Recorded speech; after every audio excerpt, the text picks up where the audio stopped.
Hello guys, master coaching YouTube channel में आपका स्वागत है। इस वीडियो में पढ़ने वाले क्लास 10 का साइंस और क्लास 10 का साइंस का चैप्टर नंबर 3 है धातु एवं अधातु, मेटल्स एंड नॉन मेटल्स। इस चैप्टर के मोस्ट इंपोर्टेंट एमसीक्यू पढ़ने वाले हैं इस वीडियो के अंदर। मल्टीपल चॉइस क्वेश्चन फ्रेंड्स, जो 20 नंबर के आते हैं एग्जाम में। पहला क्वेश्चन देखें, एंटीमनी क्या है? एंटीमनी क्या है? धातु है, अधातु है, उपधातु है या मिश्र धातु है? तो आपको लगाना है उपधातु। अभी होती क्या देखिए, वो समझें। देखिए, धातु उसको कहते हैं जिसमें चमक होती है, ठोस होती है। अधातु का मतलब जिसमें चमक नहीं होती, जैसे लकड़ी है, और धातु जैसे कि लोहा हो गया है। उपधातु, देखिए धातु और अधातु के बीच की कड़ी उपधातु होती है। और मिश्र धातु कैसे कहते हैं? जब दो या दो से अधिक धातुओं को मिलाकर कोई नई धातु बनाते हैं तो वो होती है मिश्र धातु। मतलब उसमें दो या दो से अधिक धातुएं मिली हुई होनी चाहिए, उसको बोलेंगे मिश्र धातु। और नेक्स्ट वाला उसको समझे। देखिए नेक्स्ट वाला क्या है, तो इसका ऑप्शन आपके पास क्या है? उपधातु है। दूसरा वाला देखें, आघात वर्धनीयता प्रदर्शित करता है। आघात वर्धनीयता का मतलब क्या होता है? अगर आप किसी चीज को कूटते हैं तो कूटने के बाद अगर वो फैल जाती है तो वही होता है आघात वर्धनीयता। तो सल्फर को कूटेंगे तो ये नहीं फैलेगा, आयोडीन को भी कूटेंगे तो ये भी नहीं फैलेगा, फास्फोरस भी नहीं फैलता है तो तावा फैल जाएगा। देखिए, तावे को आप किसी हथौड़े से तोड़ेंगे, उसको कूटेंगे तो ये फैल जाएगा, या फिर गर्म करके ये काफी फैल जाता है। तो इसका ऑप्शन हो जाएगा तावा। क्या हो जाएगा? तावा हो जाएगा आपके पास। नेक्स्ट वाला समझे, नेक्स्ट वाला क्या है। देखिए क्वेश्चन नंबर 3 है, उसको देखें। निम्नलिखित में से कौन सी धातु जल के साथ सामान्य ताप पर अभिक्रिया कर लेती है, अर्थात हाइड्रोजन गैस निकालती है? और जैसे हाइड्रोजन गैस निकलती है तो वो कैसे निकलती है? कौन सी धातु ठंडे जल के साथ अभिक्रिया कर लेती है? तो वो है आपके पास सोडियम या कैल्शियम। दोनों में से ऑप्शन में से देखिए, अगर सोडियम या कैल्शियम दोनों ऑप्शन आ गए तो आप कोई सा भी लगा सकते हैं, आपको नंबर मिलेगा। तो सोडियम भी क्रिया कर लेती है और कैल्शियम भी। तो इसका आंसर हो जाएगा डी वाला। कौन सा? डी वाला। ओके, चलिए नेक्स्ट वाला देखते हैं। क्वेश्चन नंबर 4 क्या, उसको देखें आप। निम्नलिखित में से कौन सी धातु ठंडे जल में अभिक्रिया करके हाइड्रोजन गैस देती है? अब ठंडे जल में अभिक्रिया कर लिया है इसने, तो हाइड्रोजन गैस कौन सी निकालती है? तो अभी आपको देखिए, यहाँ पर आपने देखा था सोडियम, तो इसका भी कौन सा हो जाएगा? ऑप्शन में सोडियम दे रखा है, कैल्शियम तो है नहीं, तो इसका सोडियम वाला लग जाएगा। तो सोडियम देती है। और 5वां क्वेश्चन क्या है कि निम्न में से कौन सा युगल विस्थापन अभिक्रिया प्रदर्शित करता है? विस्थापन का मतलब होता है अपने स्थान से उठ के दूसरे स्थान में चले जाना, विस्थापन हो जाता है। यहाँ पर सिल्वर नाइट्रेट, ये सिल्वर नाइट्रेट का जो विलयन है और कॉपर धातु का जो विलयन है, ये विस्थापन को प्रदर्शित करता है। इसका मतलब ये है कि आप यहाँ पर सिल्वर नाइट्रेट के विलयन में अगर कॉपर की छड़ डालेंगे तो कॉपर एजी को विस्थापित कर देता है। इसका मैटर ये है। देखिए, कॉपर से क्रिया करेगा इसके विलयन में, इसके AgNO3 सिल्वर नाइट्रेट के विलयन में, तो जाहिर सी बात है कॉपर विद्युत और रासायनिक श्रेणी में ज्यादा पावरफुल है। किससे पावरफुल है? Ag से, सिल्वर से। इस वजह से विस्थापित कर देता है।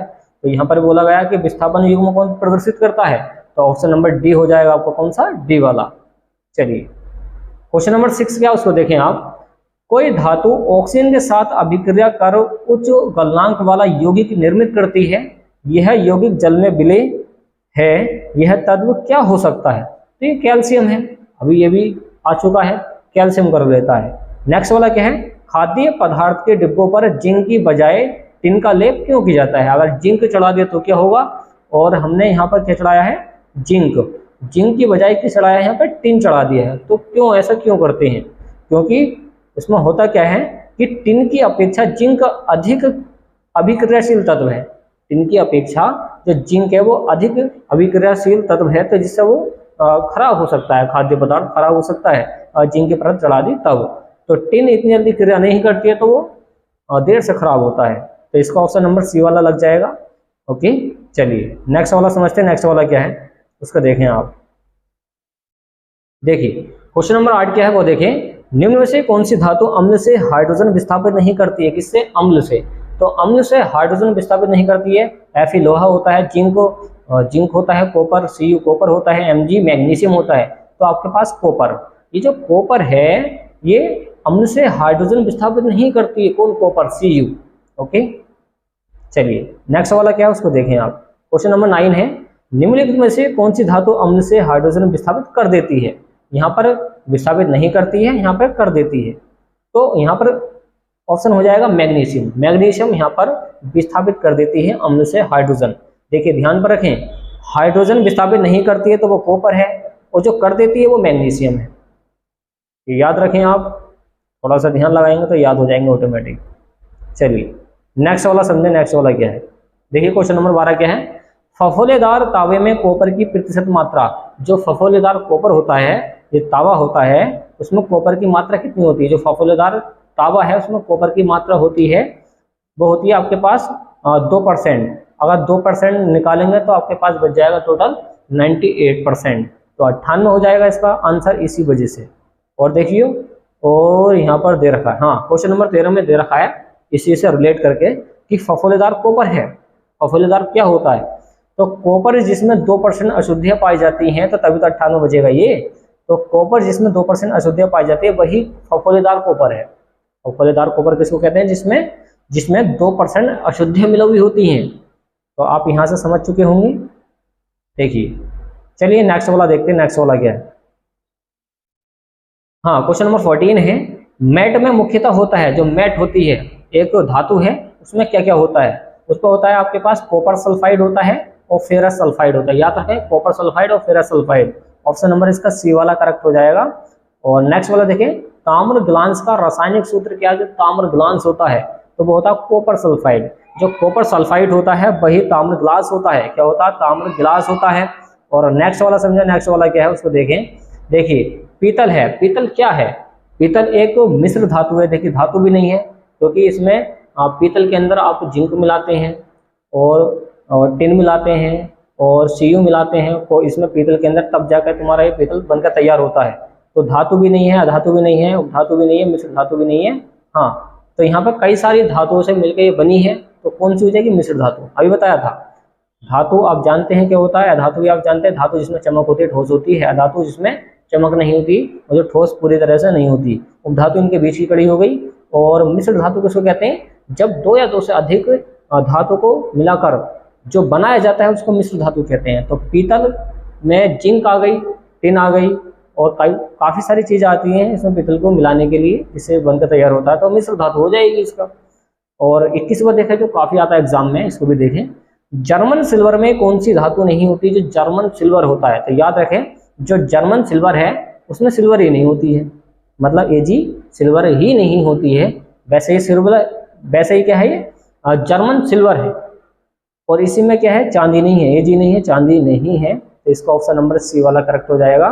ओके चलिए नेक्स्ट वाला है, कांसे की प्रतिमाएं बनी होती है। जो कांसा होता है वो किससे बना होता है, तो बना होता है कॉपर और टिन से। किससे, कॉपर और टिन से बन जाता है। तो इस वक्त क्वेश्चन क्या है, अमलगम होते हैं। जो अमलगम होते हैं वो सारे के सारे विषमांगी मिश्रण होते हैं। विषमांगी का मतलब होता है बहुत सारी धातुएं एक साथ जोड़ के लगा के उसको मिला के बनाया जाता है, तो विषमांगी मिश्रण होता है। मतलब इसमें अनुपात बराबर नहीं होता है, जितना अनुपात होना चाहिए कोई भी कितनी मात्रा में मिल जाता है। जैसे मिश्र धातु होती है वैसे विषमांगी मिश्रण होता है इसका धातुओं का। तो ये सारे के सारे अमलगम कहलाते हैं। क्या कहलाते हैं, अमलगम कहलाते हैं। ओके चलिए नेक्स्ट वाला समझते हैं। नेक्स्ट वाला क्या है, समझ चुके हैं होंगे आप सारे के सारे क्वेश्चन ये वाले। देखिए 24 क्वेश्चन है, निम्नलिखित युग्मों से कौन सा युग्म प्रतिस्थापनीय अभिक्रिया देता है। जो प्रतिस्थापनीय अभिक्रिया कौन सी देता है, मैग्नीशियम क्लोराइड विलयन में अगर आप एल्यूमिनियम की धातु डाल देंगे, मैग्नीशियम क्लोराइड के विलयन में अगर आप एल्यूमिनियम धातु की कोई छड़ डाल देंगे तो ये बन जाएगा प्रतिस्थापनीय, क्या बन जाएगा, एक युग्म बन जाएगा। तो ऑप्शन नंबर इसका बी वाला करेक्ट हो जाएगा। कौन सा हो जाएगा, बी वाला इसका करेक्ट हो जाएगा ये। और 25 है जो लास्ट है, लेड नाइट्रेट का रासायनिक सूत्र क्या होता है, लेड नाइट्रेट। ये जो लेड होता है ये होता है सीजा, मतलब Pb, लेड नाइट्रेट, और नाइट्रेट होता है NO3। तो इसका ऑप्शन नंबर आपको कौन सा दिखाई दे रहा है, सीधा सीधा आपको दिखाई दे रहा है PbNO3। कहाँ पर है, पहले वाला ऑप्शन है। तो PbNO3, Pb हो गया लेड, NO3 होगा नाइट्रेट, तो PbNO3 इसका ऑप्शन वाला करेक्ट हो जाएगा। तो ये होता है लेड नाइट्रेट। ओके फ्रेंड्स, तो इस तरीके से आप इसके सारे के सारे MCQ कर पाएंगे। सारे के सारे मोस्ट इंपॉर्टेंट जो MCQ हैं चैप्टर के हमने आपको कवर करा दिए हैं। उम्मीद आपको वीडियो पसंद आई। वीडियो को लाइक एंड शेयर कीजिए, चैनल को सब्सक्राइब कीजिए। Thanks for watching guys. मिलते हैं एक ऐसी नेक्स्ट वीडियो में जो काफ़ी इंपॉर्टेंट होगी एग्जाम के लिए।